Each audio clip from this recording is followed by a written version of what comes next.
माननीय सदस्य, एक मिनट माननीय सदस्य,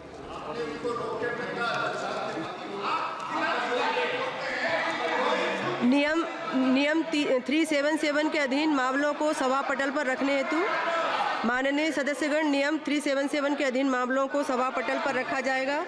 जिन सदस्यों को नियम 377 के अधीन मामलों को आज उठाने की अनुमति दी गई है और जो उन्हें सभा पटल पर रखने के इच्छुक हैं, वे 20 मिनट के भीतर मामले को व्यक्तिगत रूप से सभा पटल पर भेज दें। केवल उन्हीं मामलों को सभा पटल पर रखा माना जाएगा जिनके लिए मामले का पाठ निर्धारित समय के भीतर सभा पटल पर प्राप्त हो गया हो, शेष व्यक्तित्व माना जाएगा। माननीय डिम्पल यादव जी। सभापति महोदय, आपने मुझे बजट में बोलने का मौका दिया, मैं आपको धन्यवाद देना चाहती हूँ। हमारा देश किसान प्रधान और कृषि प्रधान देश है।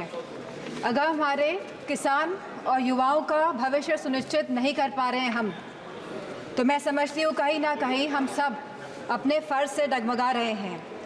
जहाँ वित्त मंत्री ने 9 प्राथमिकताओं की बात करी और कृषि को जहाँ पहला स्थान दिया गया, वही मैं वित्त मंत्री से पूछना चाहती हूँ कि कृषि ग्रामीण अर्थव्यवस्था की वृद्धि दर क्या है। जहाँ यह कहा गया था कि 2024 तक आप किसान की आय दुगनी कर देंगे, 22 तक किसान की आय दुगनी कर देंगे, और जहां एमएसपी का वादा किया गया था, तो मैं पूछना चाहूँगी कृषि मंत्री से कि आज एग्रीकल्चरल इंफ्रास्ट्रक्चर में कितना बजट या सरकार द्वारा दिया जा रहा है। यूपी को इस बजट के तहत क्या मिला है? क्या एक भी मंडी पिछले 10 सालों में उत्तर प्रदेश में बनी है? और अगर किसान की ज़रूरतमंद जैसी चीज़ों पर क्या यह सरकार ने कोई भी जीएसटी माफ़ करी है या खाद में सब्सिडी देने में और सरकार कायम रह पाई है? और जहां खुद प्रधानमंत्री आए थे उत्तर प्रदेश में विधानसभा चुनाव में और उन्होंने वादा किया था उत्तर प्रदेश की जनता को, उत्तर प्रदेश के लोगों को, कि वो आवारा मवेशियों की समस्या से किसानों को हल दिलाएंगे, निजात दिलाएंगे, तो क्या इस आवारा पशुओं की जो समस्या है, जिसकी वजह से आज हमारा देश चौकीदार बन गया है, रात भर सो नहीं पा रहा है, तो क्या कोई प्रावधान बजट में रखा गया है इस समस्या को लेके? इसी के साथ जहाँ किसान आंदोलन में लगभग 700 किसानों ने अपनी जान गंवाई, जहाँ उत्तर प्रदेश में भी लखीमपुर खीरी में जहाँ किसानों को रौंदा गया मंत्री जी के बेटों द्वारा, हम पूछना चाहते हैं इस सरकार से कि जहाँ जो 2014 से 22 तक लगभग 1 लाख किसानों ने आत्महत्या की है, तो हम वित्त मंत्री से पूछना चाहते हैं कि प्रधानमंत्री फसल बीमा योजना के तहत कुल किसान लाभ कितना मिला है और कहीं इसमें गिरावट आई है तो कितनी गिरावट आई है। यह सरकार लगातार 1 दशक से किसानों की अवहेलना कर रही है।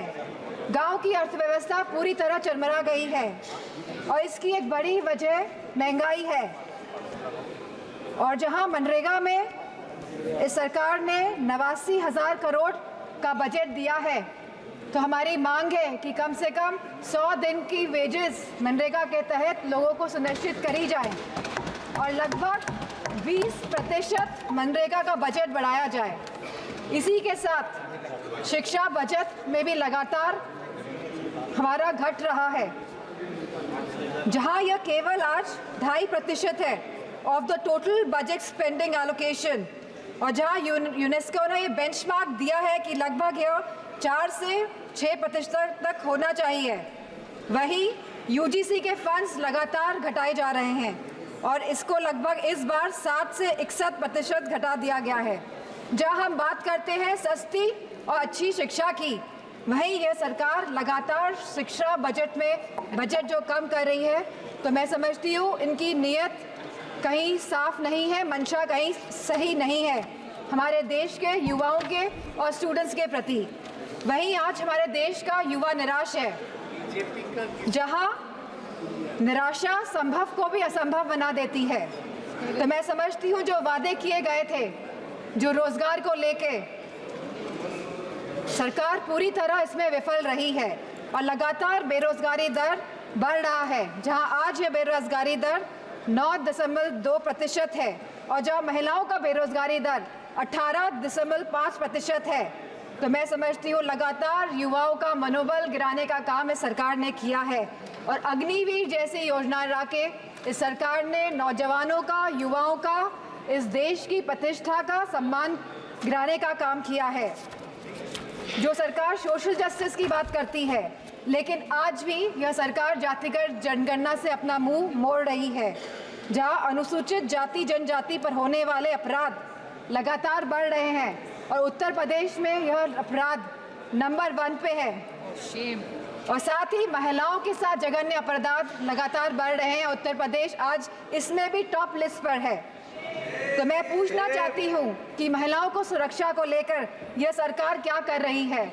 और जहां उत्तर प्रदेश में समाजवादी पार्टी की सरकार ने 1090 जैसी सेवाएं चलाकर हमने अपनी माताओं, बहनों, बेटियों को सम्मान दिलाने का, उनका हक दिलाने का काम किया था, तो इस बजट में क्या प्रावधान रखा गया है महिलाओं की सुरक्षा को लेकर।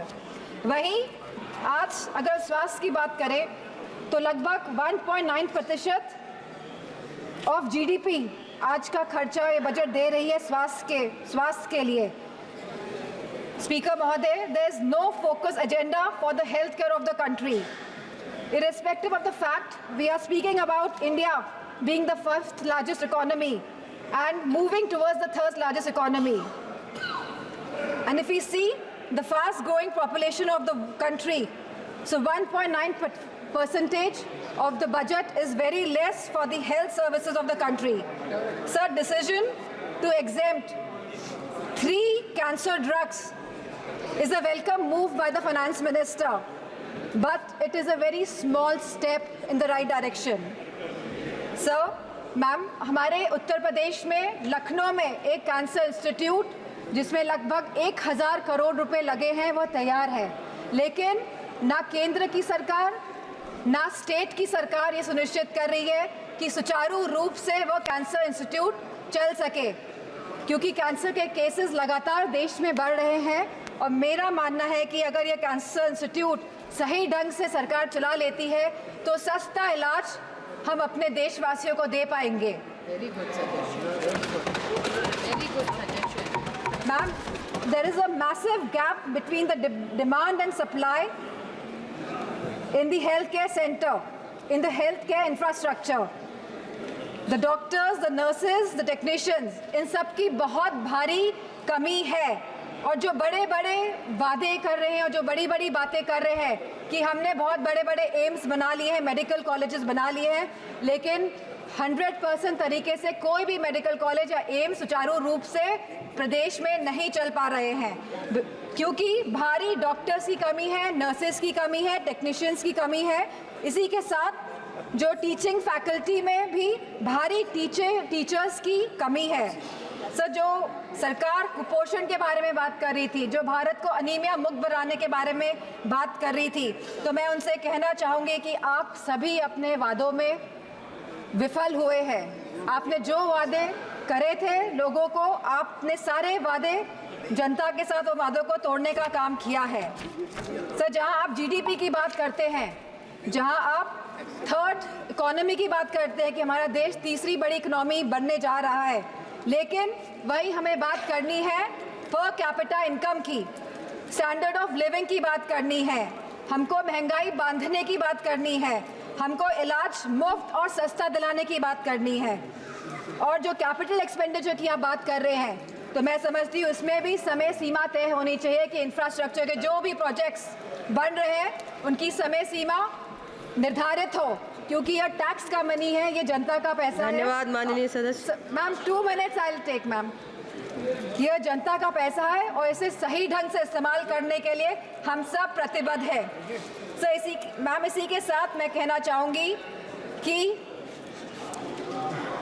Reformation and revolution reformative and revolutionary changes can come in the country even after 11 years.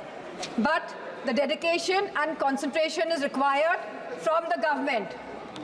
Nothing can alter the past, but responsible behavior by the government. And I'm not playing a blame game here. I'm saying a responsible behavior is the behavior in which we are responding to the present situation. And if the government plays a responsible behavior, then formative changes can come in the country. Thank you, Speaker. Very good. Very good.